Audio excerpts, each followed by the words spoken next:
सभी को प्रभु यीशु मसीह के नाम से जय मसीह की। जैसे कि आप इस वीडियो में देख सकते हैं, डॉक्टर अमित विल्सन जी ने पीओसी डायसिस के, और इस वीडियो में बहुत अलग प्रकार से बनाया गया है और जिसमें मसीह समाज के हित के लिए वो पूरी कोशिश कर रहे हैं।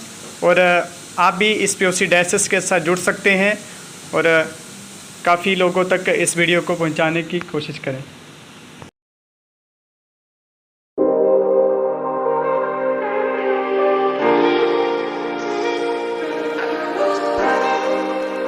मसीह की प्रेज़ द लॉर्ड सभी मसीही भाइयों को और सभी मसीही बहनों को जो यीशु मसीह के अनुयायी हैं। आज की सुबह मुझ अमित विल्सन का आप सबको सलाम, प्रेज़ द लॉर्ड, शालोम। और खुदा की खिदमत में आज की सुबह बड़े दुखित खबर आई है हिमाचल से, और ये खबर कोई नई नहीं है हमारे समाज के लिए, खासकर मसीहों के लिए खासकर, क्योंकि लगातार जिस तरह पादरियों के ऊपर उत्पीड़न हो रहा है। पीपल ऑफ क्राइस्ट डायसिस जो 1992 में स्टैब्लिश हुई, और इसको स्टैब्लिश करने वाले हमारे कुछ दिग्गज प्रभु के दास रहे, और जिन्होंने ये संगठन को स्थापित किया। और ये कोई केवल संगठन ही नहीं है, ये बहुत बड़ा नेटवर्क है। और इस नेटवर्क का जो हिस्सा है वो मैं भी हूँ, और मेरे जैसे हजारों लोग हैं जो परसिक्यूशन में पादरियों के संग काम कर रहे हैं। आज की सुबह मेरे पास जब खबर आई कि पास्टर बीरू हिमाचल प्रदेश से विरोधियों के द्वारा, जो कि वो कोई चर्च नहीं चला रहे थे उस समय, वो केवल बर्थडे सेलिब्रेट कर रहे थे, लेकिन कुछ कट्टरपंथियों ने उस बर्थडे में आए हुए लोगों को सताया। और केरला से हमारे 2 पासबान और आए थे। जो केरला से 2 पासबान आए थे हिमाचल में, हिमाचल के अंदर उन पासबानों को कट्टरपंथियों ने, मैं कट्टरपंथी कहूँगा क्योंकि आज जो देश में हो रहा है, अभी आप देख रहे हैं नूपुर शर्मा ने जो विवादित बयान दिया, उसके कारण पूरे देश में आगजनी, पथरवाह हो रहे हैं, और सरकार अपनी गलती मानने को तैयार नहीं है। सरकार सिर्फ धार्मिक मुद्दों को, जब से सरकार आई, आप अच्छे से जानते भली भांति मैं किस सरकार की बात कर रहा हूँ, और जब से सरकार आई है पूरी तरह से सुख और चैन अदर धर्म के लोगों का, खासकर माइनॉरिटी का, और पीपल ऑफ क्राइस्ट माइनॉरिटी के लोगों को सेव करने का काम कर रही है पूरे भारत में। अभी हमने उनसे बात किया, जो एसएचओ थे वहाँ के, दिलीप चंद, क्या नाम था, दिलीप चंद से बात किया। उन्होंने कहा हम जल्द रिहा कर देंगे पादरियों को। हमने उनसे बात की कि 3 पास्टर्स हैं, और वो हमारे साथ तो नहीं है, लेकिन वो हमारी कम्युनिटी के हैं, अल्पसंख्यक मिनॉरिटीज़ के हैं, और मैं अल्पसंख्यक मिनॉरिटी का जो हूँ एक छोटा सा मेंबर हूँ, और इंडियन ह्यूमन राइट के माध्यम से मैं वर्क कर रहा हूँ, और people of Christ diocese north India का मैं डायरेक्टर हूँ। उन्होंने मेरी बात को सुना, समझा और जाना। मैं प्रभु का बहुत धन्यवाद करता हूं। लेकिन मैं कहना चाहता हूं साथियों, जिस तरह मुस्लिम समुदाय आज एक है, हालांकि हम क्रिश्चियन लोग शांतिपूर्वक प्रोटेस्ट करने वाले लोग हैं, शांति स्वभाव के संग रहने वाले लोग हैं, क्योंकि हम यीशु को फॉलो करते हैं। हम, हमारे पैगंबर, हमारे नबी, हमारे यीशु मसीह परमेश्वर का इकलौता संतान, इकलौता बेटा, उसको फॉलो करते हैं। इसलिए हम हिंसक नहीं हैं, और यही पाठ हमारे देश के पूजनीय और श्रेष्ठ महात्मा गांधी जी, जिनका फोटो हम अपने प्रत्येक भारतीय मुद्रा पर देखते हैं, और ये देश जो है महात्मा गांधी जी के द्वारा जाना जाता है, लेकिन इस देश को गोडसे का देश बनाना चाहते हैं कुछ अंधभक्त। साथियों, ये गोडसे का देश तो नहीं बनने देंगे, और ना ही गोडसे का देश बन पाएगा ये, ठीक है, क्योंकि अहिंसा के मार्गों पर चलाने वाले बापू का आज अपमान हो रहा है, यीशु का अपमान किया जा रहा है, पैगंबर मोहम्मद साहब का अपमान किया जा रहा है, और मोहम्मद साहब का अपमान यहाँ तक कि किया गया कि इस्लाम धर्म को भी उल्टा सीधा बोला गया।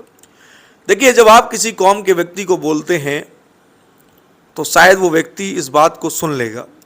उसकी धार्मिक किताबों को जलाते हैं, कोई बात नहीं, बहुत सारी जगहों पर कुरान और बाइबल को जलाया गया, लेकिन आज मुस्लिम समुदाय रांची के अंदर, लखनऊ के अंदर, कानपुर के अंदर और बात करें जम्मू कश्मीर में, पत्थरवाह कर रहा है, भीड़ का भीड़। तो आखिर ये भीड़ हिंसक कैसे हुई, सवाल ये। लेकिन आज गोदी मीडिया उल्टा ही, कहते नहीं कहावत कही गई, उल्टा चोर कोतवाल को डांटे। जो गलती जिन्होंने की उनकी गिरफ्तारी करने की बजाय पार्टी से निकालकर खाना पूर्ति कर दी गई और पूरे प्रदेश में नुपुर शर्मा के खिलाफ गिरफ्तारी की मांग हो रही है। लेकिन बुलडोजर बाबा का चलेगा तो सिर्फ विरोधियों पर चलेगा। बुलडोजर उनके लोगों के लिए नहीं बनाया गया है, बुलडोजर बनाया गया अल्पसंख्यक मुस्लिमों के लिए और अल्पसंख्यक ईसाइयों के लिए, और उनको पता है कि सरदार और बौद्ध तो आखिरी के अल्पसंख्यक हैं। 4 और 5 लोग अल्पसंख्यक आते हैं, मिनॉरिटी के लोग, जिसमें पहले नंबर पर 14% पर अगर बात कर लें जनरल नॉलेज की तो 15.2 हो गए हैं मुस्लिम्स, और क्रिश्चियन 2.3 पहले भी जनगणना में थे और आज भी हैं, अकॉर्डिंग टू द गवर्नमेंट जनगणना। लेकिन हमारी जनगणना और हम बिशप और पादरियों की जनगणना के अनुसार हमें पता है कि हमारी तादाद कितनी है। बस गलती इस बात की कि हमारे लोग अजय कुमार से अजय डेविड नहीं होते। लेकिन मुस्लिम समुदाय में जो लोग अपनी स्वयं की इच्छा से धर्मांतरित हुए हैं, धर्मांतरण किया, उन्होंने नाम भी बदला है। नाम के आगे उन्होंने मोहम्मद लगाया, लेकिन हमारे लोगों ने नाम के आगे मसीही नहीं लगाया। इस बात को सोचने की सबसे बड़ी ज़रूरत आज हमारे समाज को है। दूसरी चीज़, मुस्लिम समाज इतना यूनाइट है, इतना मोटिवेट है कि वो सक्षम है अपना धर्म बचाने के लिए, और हम भी सक्षम है, लेकिन हम खुदावंद यीशु मसीह की ओर ताकते हैं। लेकिन ताकना ज़रूरी है, लेकिन दोस्तों यूनाइट होना भी ज़रूरी है, क्योंकि बाइबल तो इस बात को कहती, क्या ही बलोवर मनोहर और भली बात है कि भाई लोग आपस में मिले रहें। जब आप मिले रहेंगे, प्रभु यीशु ने कहा कि जब तुम आपस में प्रेम रखोगे, इसी से सब जानेंगे कि तुम मेरे चेले हो। जब प्रेम नहीं होगा तो लोग नहीं जानेंगे कि तुम यीशु के चेले हो। आज कर्मों से, प्रभु यीशु मसीह ने कहा मत्ती की किताब में, लोग तुम्हारे भले कामों को देखकर पिता की महिमा करें जो स्वर्ग में है। आज बताना ये चाहता हूं साथियों कि हमें भी, जो हमारी बाइबलें फाड़ी गई, दुख हुआ, हमारे पादरियों को मारा गया, अभी आज की जो घटना है उसमें जम्मू कश्मीर में पास्टर को मारा गया, स्क्रीन पर चला रहा हूं मैं, देखिए आपकी स्क्रीन पर चल रहा है पास्टर की फोटो, और ये जो फेसबुक के माध्यम से जो अभद्र टिप्पणियां की जा रही ये भी चल रहा है। और दूसरा आप देख लीजिए, पास्टर जो ग्रुप में खड़े हैं, इनमें से 3 पास्टरों को बंद कर दिया गया।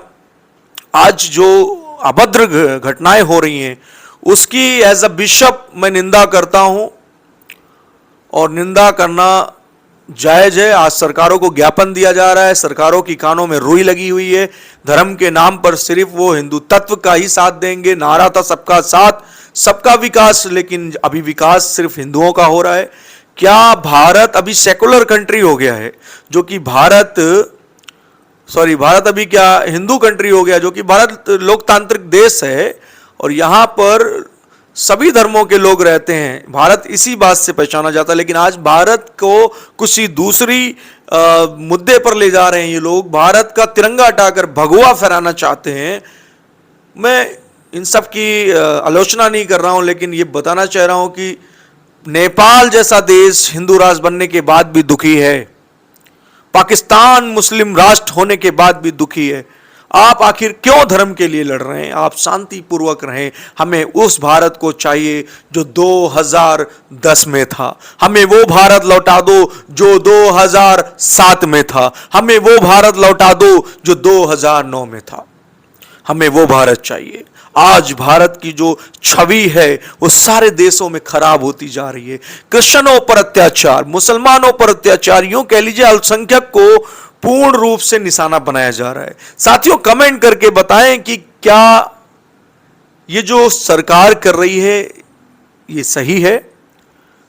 हमें भी एक होना है, हमें भी निकल कर बैठना है, डिनोमिनेशन में बंटना नहीं है।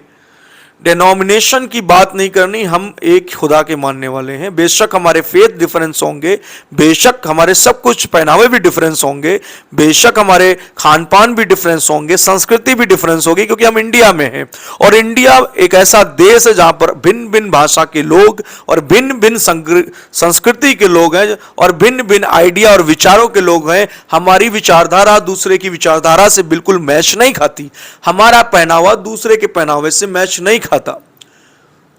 इसका यह मतलब नहीं कि हम एक दूसरे से बैर रखें, बल्कि इसका यह मतलब है कि हम अपनी संस्कृति को, हम जिस भी भाषा में हैं, बाइबल में लिखा है मैंने एक बड़ी भीड़ देखी, प्रकाशित वाक्य में लिखा मैंने बड़ी भीड़ देखी और लोगों के हाथों में खजूर की डालियां थी और भिन्न भिन्न भाषा बोलने वाले लोगों ने यहोवा की स्तुति करी और सिंहासन पर जो बैठा था उसकी आराधना करी। बाइबल कह रही भिन्न भिन्न भाषा बोलने वाले। आप कोई भी भाषा बोलते हो, किसी भी राष्ट्र से हो, किसी भी राज्य से हो, किसी भी देश से हो, आप यीशु के हैं तो आप मेरे भाई हैं, आप मेरी बहन हैं। आप किसी डिनोमिनेशन से हैं, आप मेरे अपने हैं। आज का संदेश मैं ये कहना चाहता हूं लाइव टेलीकास्ट के माध्यम से साथियों, कि बहरूपियों से दूर हटकर समाज को जोड़ने वाले लोगों का समर्थन करें, समाज के जोड़ने वाले लोगों को ऊंचा उठाएं, समाज को जोड़ने वाले लोगों की सुने।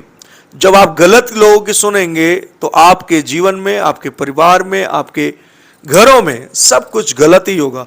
इसलिए जो नेगेटिवनेस फैला रहे हैं, गंदगी फैला रहे हैं, उनका बहिष्कार करें। बहिष्कार का मतलब है आप उन्हें देखना, सुनना और जानना बंद करें और उन्हें ही जाने और सुने जो हमारे मसीहत की बात करता है।